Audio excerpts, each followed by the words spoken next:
Aloha everyone, my name is Alessandro and this is the Temple of Surf, the podcast. We'll give you full access to the best surfers, skaters, shapers, surfboard collectors, shop owners in the world. Discover with me their stories, the greatest successes, amazing behind the scenes, and much more.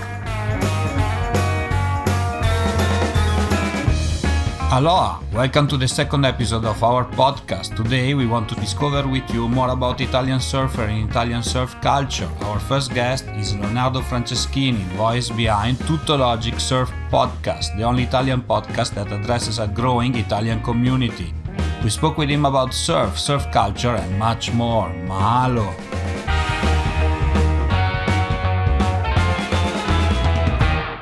Ciao Leonardo, I'm so happy, two Italians on the show. Where are you today? Yeah, thanks Alessandro. Thanks for this invitation. I'm really glad to be here. And congrats for your podcast because you had such great hosts. And today I'm really grateful to be here. So today I'm in Bologna, which is the city where I live in since 2019. And Bologna, for our listeners, is pretty much halfway from the Adriatic Sea and the Tyrrhenic Sea. So I'm in the middle of the land of the Pianura Padana and too far from the sea. So that's a bit of a problem for me, but I'm working here. I'm working as a communication manager.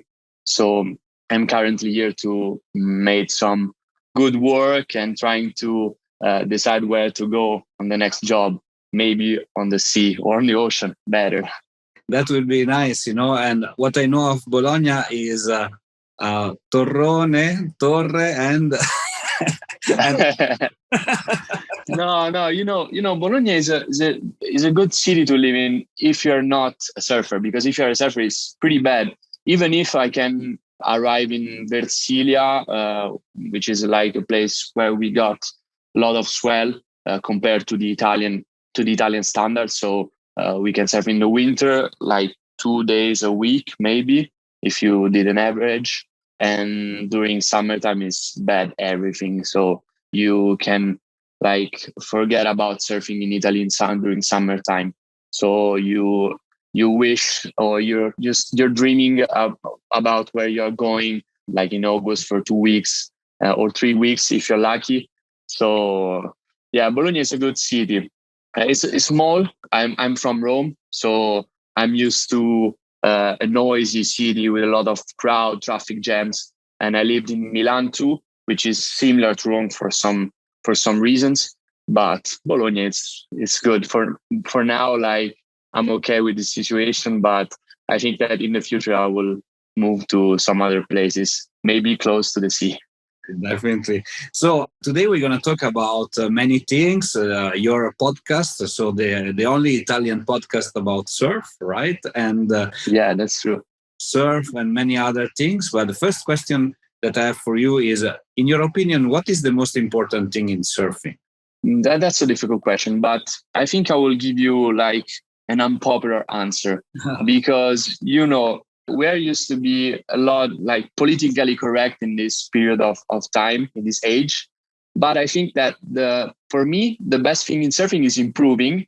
And the better thing is when you recognize that your friends are watching you when you're smashing a wave. That's a big thing, because I love to score good waves with my friends. And it's so good when you got the best wave of the day, you did a couple of turns, and when you come off the back, paddling to the lineup, your friends say, "Oh, you rip, you smash that wave," and for me that's the greatest thing in surfing, because I love to compete and I love to improve, and for me having fun means every time I go in the water and I understand that I'm getting better and I'm able to do more turns, or going faster, or reading the wave well, getting a barrel. That's the better thing for me. That's the best thing in surfing for me. Yeah, definitely. I was talking with Corky Carroll, that is a legendary. He's actually one of the first surfer to be sponsored, and he's a legendary US surf champion. And he told me, Alessandro, all the trophies that I won in my life, and he won a lot, he told me they don't matter. The only thing that matters is the recognition of other people. And so when he was elected the best surfer in the world by his peers in Surfer magazine, he said like that was the best recognition no matter what. Yeah. You see what you mean? Yeah, that's so true. That's so true. I think that, let's be honest, we love to be recognized as the best in with our peers or in a group of friends. I don't think that's mindset. That mindset is for every people that come in the water. But for me, it's like that because I grew up playing a couple of sports at a good level, like primary water polo. I am currently a water polo player playing like in the 4th division in Italy, and we got like 7th division. And so in Italy is very good in water polo. We are like Olympic champion, world champion. So it's not like playing, I don't know, maybe soccer in Australia. So that's not easy, but you have to embrace the process and understand that the work ethic is everything. And the same is when you go surfing. When you go surfing, you don't have to doubt about it. Go out because the waves are shitty and you don't know, maybe it's too windy. You go out, you just put your wetsuit on, didn't even look at the sea and go surfing. Because every time you can learn something and have fun, just for one wave, one turn, and you made your session. Definitely. Let's talk about you as a surfer. What do you like to surf? Which kind of board do you like to surf? Longboard? Like in the last months, I know that I'm really influenced by what Stab Mag published and all their projects, because they are so good and they are inspirational for me. So I bought the subscription, and I subscribed to their premium Stab magazine because I think that they are putting out a lot of good contents. And one of the last project they put out was electric surf without acid drop, Okay. with Mason and Coco Ho, and it's like a format where good surfers test a lot of strange board like twinnies, channel bottom, like fishes and all kind of that stuff. And so I would like to go into the strange board world because I think that could let you feel more, connection with the wave. Okay. But in those years, I've surfed a lot like of thrusters, squash tails. It depends on the wave. In Italy, and I'm a pretty heavy guy, I'm used to surf with smaller boards with a lot of foam under my chest, because you need a lot of foam to surf in Italy. Waves are really mushy. And so you surf all days with 5'7", 5'8", with a lot of foam. And then when it's good, you surf with a groveler, what other people call a groveler in the ocean. And then when you go surfing, I don't know, Portugal or in summertime Indonesia, you use other board. Like I have a step up for Indonesia or for Chile. 2 years ago, I've been to Chile for a month. And then, in Italy, you use thruster and boards with a lot of foam because you need to go through a mushy section and to get your rhythm, Yeah. You need some extra lift. Definitely. Exactly. How did you come up with the idea of doing a podcast about surf? That's for Italians. Yeah, it's hard to answer because I started writing about surfing when I was like 19 or 20 years old. Now I'm 28, and I wrote for 6 or 7 years for La Gazzetta dello Sport, which is pretty much like, I don't know, ESPN in the US. So it's the biggest sports media, which is a newspaper, but also a website. And I've been lucky because when I started, Leonardo Fioravanti, Francisco Porcella were at the top of their career. Like they were going up and up in the international stage. So I was lucky to be there at the right moment. I started surfing at 7 years old. So this is a big passion with which I grew up. And when I was 19, 20, they were at the top. And I'm from Rome, so I met Roberto and Leonardo when I was a kid, and we grew up together. So we knew each other. Not like I can say we were like close friends, but I knew them, and they knew that I was growing up as a kid, like going surfing sometimes. Okay, so based on like starting from this experience, I thought that it was a good time to coming back talking about surfing, because in Italy surfing is getting bigger and bigger. We are a small community, but very hardcore people. We love to share. We love to, as I told you, be like recognizable, getting out like in the best spots, and we knew each other, and we say, hey, how you doing? And it's good when you go around Italy chasing the best spots, and we and you know people.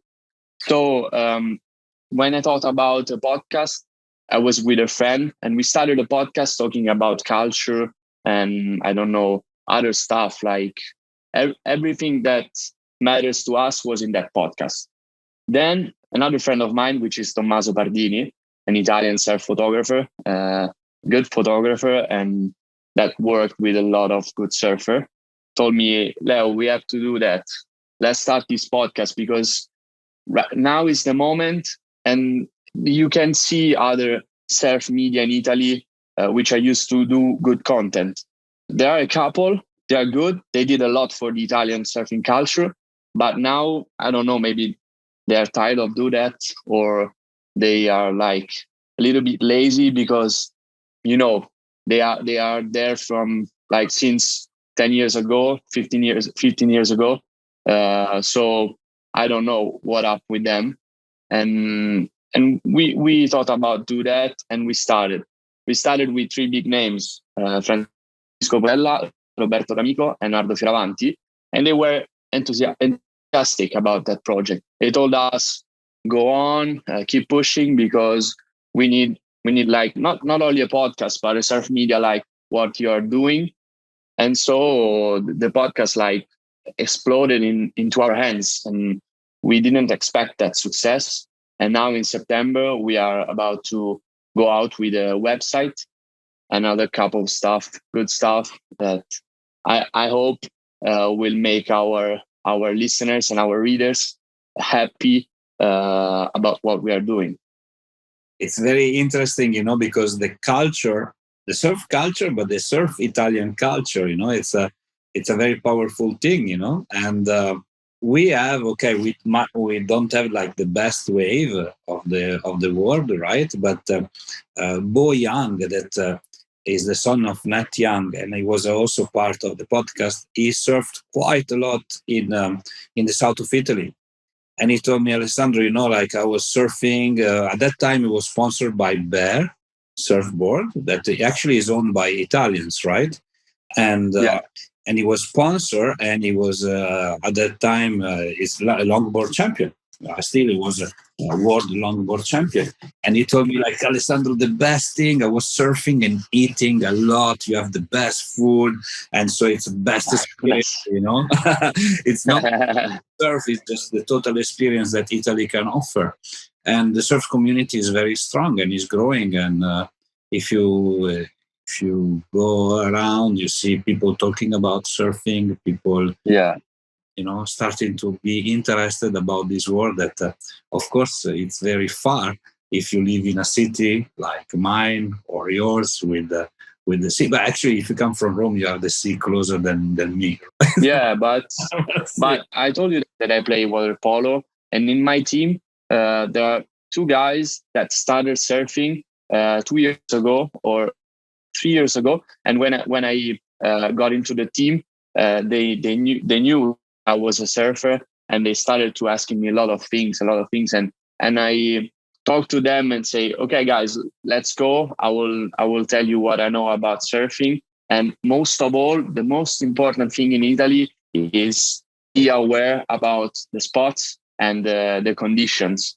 You have to look at the forecast all the time. And if you know how to read the forecast, you will get a lot of better waves and you will improve faster, quicker. Like then if you go to a surf school, the first thing you have to know in Italy is learning and understanding forecast. Because if you know where to go and when to go, you can meet the swell in the right moment at the right time, and you will have a lot of fun. And that's what Bo Young was talking about, because in southern Italy we have a lot of unwritten and gems. If you know where to look and how to read the forecast, the maps, you can find a lot of gems. And maybe that's what was talking about Bo Young. And the most important thing is looking at the forecast. And if you start to surfing in Italy in this period of time, even if you are from Milan, from Bologna, or for Torino, if you have a good surf school that puts you on the good road to understand to go, where to go, that could be a good thing for you. Definitely. So many great spots, like Tuscany, of course, Sardinia, Lazio. It's quite Liguria. Yeah, definitely. Quite a lot of them. Let's go back to the podcast. How do you usually select the guests of the show? Of course, you told me about the first three that you knew. Yeah. And then what do you have a plan, or how does it work? Yeah, I will tell you the truth. For this first season, I tried to make a balance between the people that I'm calling to be hosts in the podcast. So how many interesting things they could tell to me and to our listeners, and their popularity. Because when you start a podcast, if you want to be listened and if you want to have success, you gotta be recognizable straight away. So you have like 3 months to make the podcast be successful and let people talk about what you're doing. So in the first place, for this season, even if I have a lot of good idea for the months to come and for the next season, talking with people that maybe they aren't even on the social media, so they're not on Instagram. But right now, for the first season, I try to balance between what people can bring to the podcast about contents and meaningful things, and what they represent on social media. So if they want to share what we did together, their audience could be a little bit part of my audience. So that I thought that was a good strategy, and it paid off a bit. Definitely. Great results and great podcast. So, but now it's a very difficult question. Among the 18 episodes that you have done so far, is there one that you favor or that was particularly interesting? Let's put it that way. Something. It's really hard, not because I'm, maybe you understood that I'm not a guy that don't want to say the truth or be honest. But for me, it's strange, because when I talk with someone and I'm the one interviewing them, I can see the episode from the outside, and I'm not used to listen myself later when I publish the episode. So I can no, I don't listen to me. Like when I edit the podcast, yeah, for sure. But I'm focused on what I'm doing. But I can tell you that one moment in which I was pretty excited was, and I think that people can see my face from YouTube channel, was when we were talking with Leonardo Fioravanti, and he was in quarantine doing the Australian leg, because the WSL was about to start and they had to be 2 weeks in a hotel, which was the Australian protocol. And I was there talking with him, with Tommaso, and he told us that he was about to do a wave pool in Italy, close to Rome.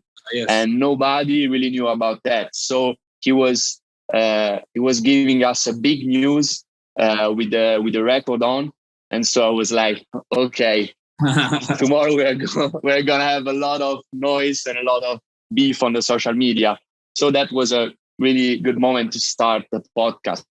And when I talk with people, because of my journalistic background, I can see if they are giving me some good news, some material to like cut a little piece of the interview and put it on the social media to create some hype before the episode. So that was a key moment. And another good chat was with Roberto, because you had Roberto D'Amico in your podcast here at the Temple of Surf, and he's a great guy. He's a friend of mine. I can call him a friend, and we talked about a lot of things. And he's another big supporter of my podcast, and he always send me feedback about every episode. He told me, you have to be harder, you have to do the worst question you can, because we need to have someone that is like the watchdog of Italian surfing. So it's a great guy. So Roberto, Leonardo, and a lot of other people with which I never talked before the podcast, like Nicola Bresciani, Lorenzo Castagna, the girls, Emily and Giada Legati, Emily Gussoni and Giada Legati, and the kids, because I have another format with young Italian guns. So every episode had his moment. Definitely. And thank you for sharing. Very interesting. And I hope there will be a lot of surf pools around Italy in the future. That will be good for tourism and different kind of tourism. What is the key challenge in making a podcast, in your opinion? When I started, I was a little bit worried about editing, but it was really easy to learn. So now I'm going like automatic. I think that a really, really important factor is rhythm and the time, because we're living in an age where people attention is really low. Like people are used to scroll on Instagram like that, and they see a content for 1 second, 2 seconds, and that's all. So it's really a hard challenge to let people listen to a podcast of like 1 hour, 50 minutes, 40 minutes. So it's hard to think about an audible content that will perform even if it's so long. So all the time I try to get in balance between good content and like a really spontaneous chat and what people want, because I do this podcast for passion, for sure, and that's the main fuel in this period of time. But I hope that this podcast will help Italian culture grow, and so I want to be listened by more and more people, to spread the message. So for me, the main issue is about time and rhythm. So giving the rhythm to the chat and understanding where to end the conversation.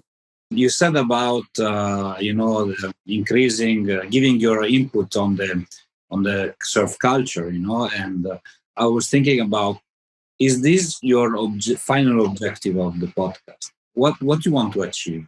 I will be really honest. The main focus is always about, as I told in the first episode, my introduction was, let's try to make like a peace between the people that started like 20 years ago, 30 years ago, 40 years ago, and the people that right now, which are the majority of people, are starting to surf without any idea of what was surfing in Italy 20 years ago, 30 years ago, because for some reason it was better. Okay. So I'm trying to mediate, like trying to make, I don't know what's the right way to say it, but that's the first thing that I'm thinking about. The other thing is like surfing and talking about surfing for me is a dream. So I will try to make this thing sustainable, like a real job, because I think that you, me, a lot of other people which are really passionate about surfing, and we are doing something good, not only for us, but for everybody out there, we need to be in some way, like we need to have something to work with. So it's not only content for everybody just because we are passionate. I think that surfing in like 5 years, maybe not more than 5 years, will be a real business, something like other sports. I'm used to compare surfing to what happened to the UFC. UFC, like in 10 years with Dana White, had a real skyrocket growth. So I think that surfing should be more serious about what it's doing, and WSL and Australia, USA, even France in Europe are doing the things good. And I think that in Italy, we need to do the same. So be professional, doing a lot, but pretending more, because it's not only like we are here. Yeah, that's true. But we have to be honest. Not only for us that we are talking about people of surfing, surfers. They are the main, the people that need to be talked about. But for the same is for sponsors, you know. Roberto talked a lot about that in my podcast, and he told me that companies are used to work with people that ask really less than what is needed. So they ask for like a wetsuit in change for a lot of promotion, and that's it. No, that's not it. That's not good.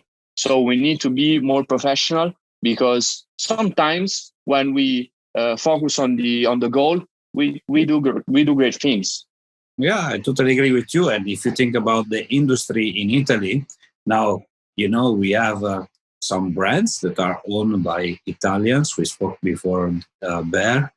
Deus itself is owned by Italians. And then Deus is motorcycle, but there is also big surf lifestyle. Yeah, exactly. And then we have a lot of great shapers that are shaping their own, they're making their own niche kind of job. And then we have surf festivals, like in there's going to be one in Tuscany in September. There is in Sardinia.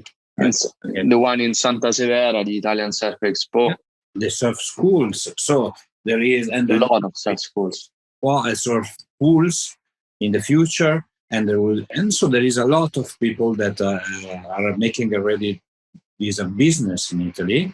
And of course, we need to have a kind of light, and some people that guide the rest. And for instance, Roberto D'Amico is one of them, because... Yeah, exactly. But not only the surf brands you mentioned, but also non-endemic companies, because as you can see in the world, a lot of big brands, like, I don't know, like some couple of months ago, I spotted on my Instagram feed Yves Saint Laurent spot about surfing. They had like these surfboards. I can see you are like laughing, but that's what happened in the world. So a lot of people, a lot of good companies, a lot of rich people want to be associated with surfing, but they need to have someone that can help them understand what they are talking about, because surf culture is not like football or basketball, which everyone is used to talk about. It's different. We have our rules, we have our language. So you have to understand if you want to do something that is good for your customer, but also good for the surfer, which are the people that do this culture relevant.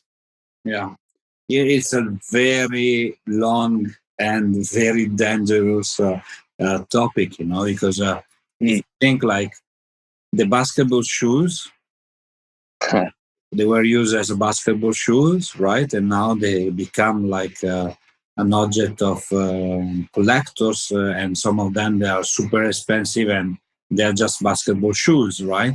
They can be Jordan, I don't know, the newest edition of Jordan that you have to queue in New York for like 3 hours to get them or whatever. Exactly. And for surfboards, I guess like big brands, they want just to appropriate what is cool about surfer, that kind Exactly. of rebel identity that is belong to the Mickey Dora past, Yeah. be cool while not going too much in depth, and is for surfers is kind of devil's devil's thought or devil's area. For normal people, they don't know the difference, right? When Stasi makes a $10,000 surfboard for Noir, and that surfboard is done by actually a great producer in France. So I think it's Surf Tech, if not, and Yeah. so it's still part of the surf culture, but addresses people that maybe they have nothing to do with that. And I guess it's fine. It's not what I'm gonna buy. It's not what the rest of us will ever buy. But if that helps to add something and not to destroy something, then it's good. Then if it destroys something, then it's bad. So Yeah. I You're right. will never see a surfer going inside one of these big brands and buy a $10,000 board unless he's not. No, but you can see Canoa Garashi working with Dior, or our Leonardo Fioravanti working with Gucci. But that way of collaborating with a surfer is different from what they do with a surf spot when they use, like, they do a shooting or a spot, a video, like flirting with the surf culture, because they come into surfing and they try to steal something without even knowing what they're talking about. Yeah. But when Leonardo works with Gucci or Canoa with Dior, it's different, because it's like you can see the borders of that collaboration. Gucci is that side, and Dior is that side, and Leonardo and Canoa are doing their thing as they always did, so without interference. Yeah, exactly. It's not. I don't see it as a big deal. Outside the water, each one of us has his own personality, and if you like exactly Gucci and to dress Gucci or Breitling or whatever, yeah. Who are we to say that we should be on board short? No, life would be much better if we were only in board short and a t-shirt, right? Okay. So, is there a one guest that you're really looking forward to have as in your show? I don't think about one guest, but I think about maybe a concept or a way of talking with someone, because as we already told, like every big name in Italy pretty much has already been to my podcast. But I'm trying to create new formats, so new way of talking with people, new way of engaging people. So maybe talking with Leonardo Fioravanti, Roberto D'Amico about something that you want to talk with them, but you may not think about before. I don't know. You have to experiment something. I'm not afraid of trying new things, new stuff. So if I have to think about a guest in Italy, I'm looking forward to talk with a lot of people that made great our surfing in the past years, and they started our movement. I will do everything I can to get in touch with them. Maybe people that as I already told you, are even not on Instagram or on Facebook, and you have to go like searching for the phone number, and that could be a great thing. And I will do that to talk about people that were pioneers, because we had Italian surfing pioneers. So it's important that new generations and beginners will be aware of what happened 20, 30, 40 years ago. So that's what I want to do in the next month, in the next year. I guess maybe we can do a little game. I love to do little games or playing live with my guests. So if I have to tell you someone that I would love to talk with internationally, maybe it could be I made myself in trouble. I put myself in trouble. Maybe Mick Fanning. Maybe Mick Fanning. I would love to talk with Mick Fanning. Yeah, that could be like the Everest of my podcast. Maybe one day when we'll finish the Italian surfing features, we will open as like you to the international market. But we are not ready to do that. So we will go together, me and you. Yeah, sure. You know, like yeah, 3 times world champion. It's not small thing, right? No. But also because of its attitude, of its behavior. I love how he always looked at surfing, and Mick Fanning could be a great deal. Another one that I'm looking with a lot of attention is Josh Kerr, not only because of its incredible surfing style, but even because of its entrepreneurship attitude, you know. So he did a lot of great things when he retired. He started companies, one in which is like the sharing economy of surfing, of surfboards. I don't know if you heard about Aweiko. I think they started this company with what is his name? An Australian surfer. Wait, let me Google it. Ask for some help, because I don't want to say something that it's not correct, because our listeners are really aware of what surfing is in the world. So what is his name?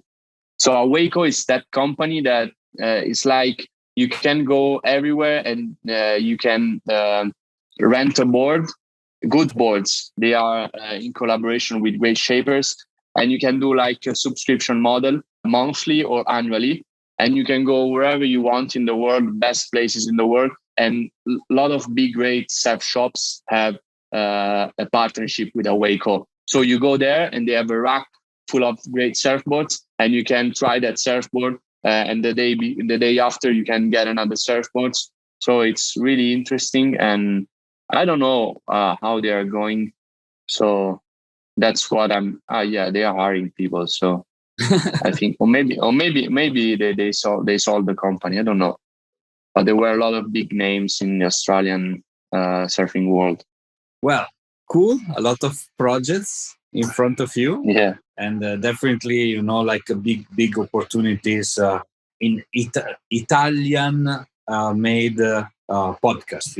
Italian language still. As community is very together and very loyal. Yeah, very loyal. Okay, that's true. We're gonna finish our interview with a short Q&A session that I know you know already. So let's start. The best surfboard that you ever ridden? Maybe it's an old Merrick Rocket Wide, Channel Island surfboards, Rocket Wide.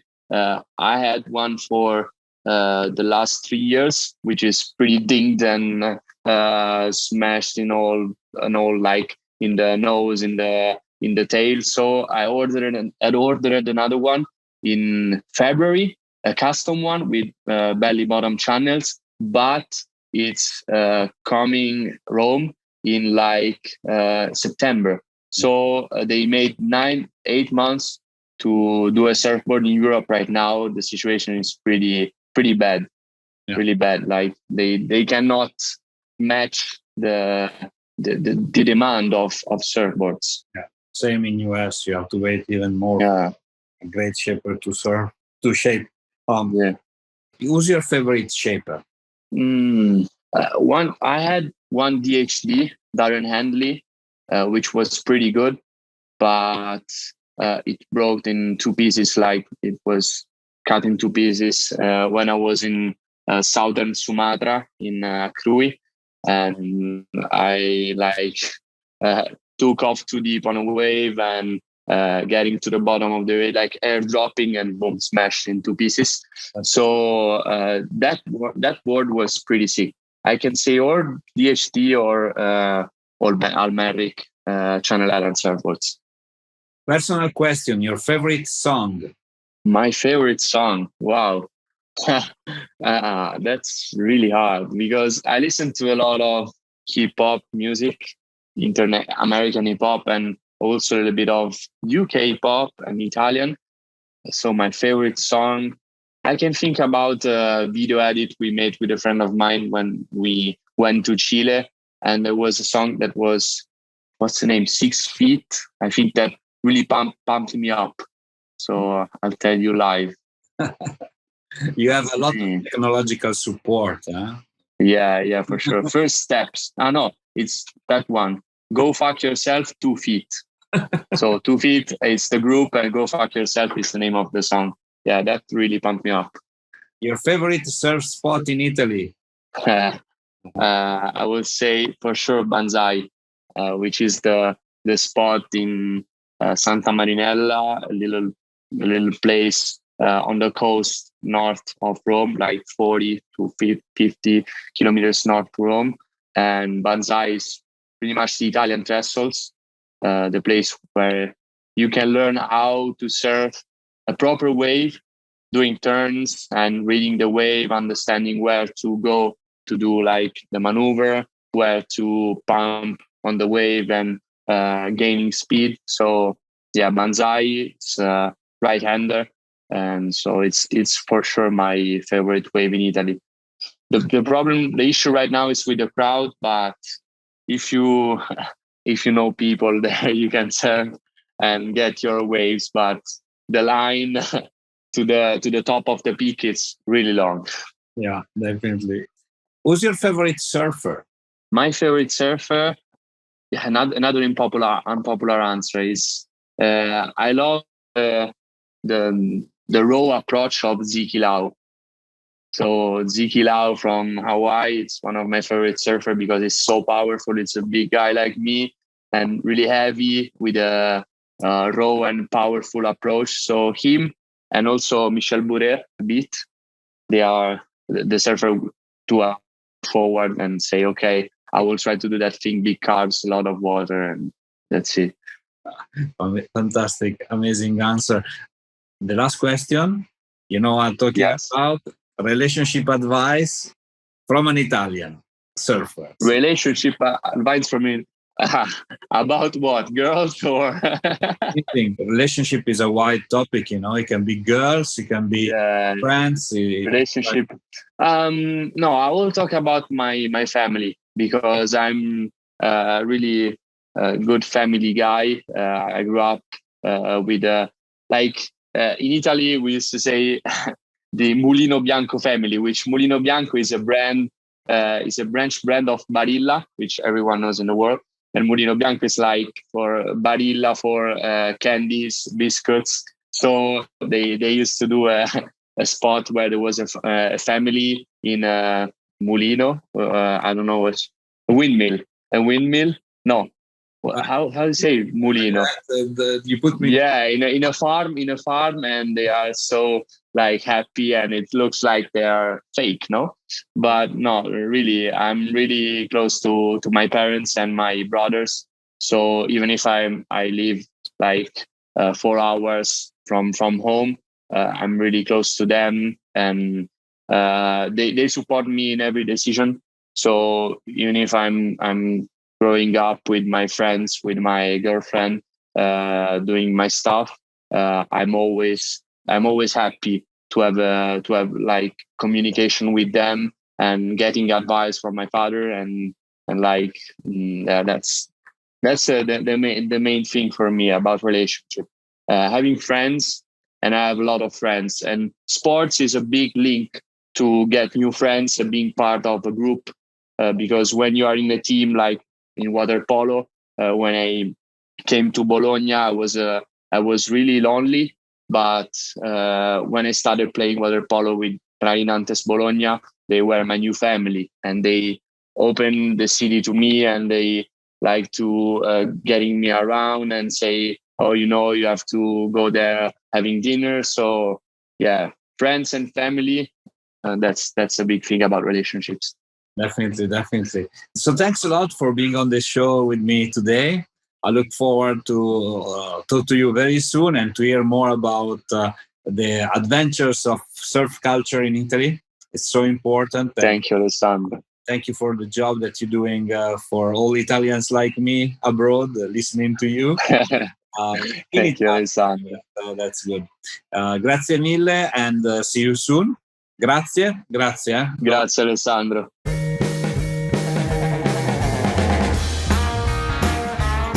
Hi, it's me again. I hope you enjoyed our today's episode. If you want to know more about us, please follow www.thetempleofsurf.com and all our social media. Mahalo!